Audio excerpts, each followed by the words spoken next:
It's amazing to be back in Beth Chatto's gravel garden.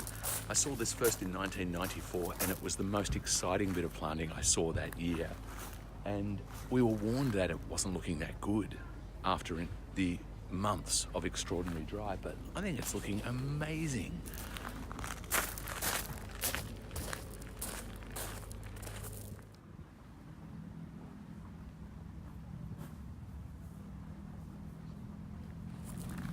So beautiful with those grass heads pushing up through above the rest of the kind of plateau of textured foliages.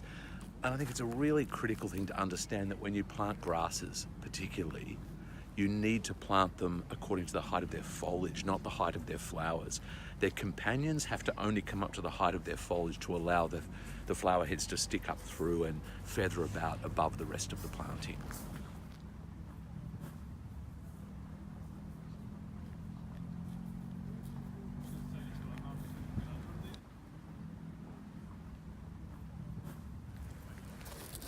So this was the inspiration for my first garden, the one that I wrote about in Michael McCoy's garden, the book that's now nearly 20 years old.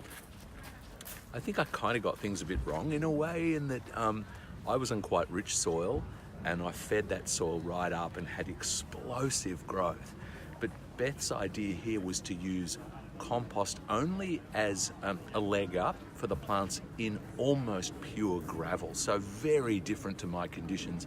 The only similarity probably was the plant range and also the use of gravel as a mulch, as a visual or an aesthetic ideal, I guess, as an idea.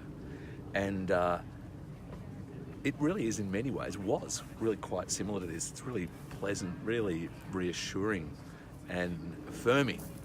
Gratifying maybe is really the word, to come and see it in this state and think, yeah, it actually looked very like that. I really, given how young and inexperienced I was, I think I did a pretty good job.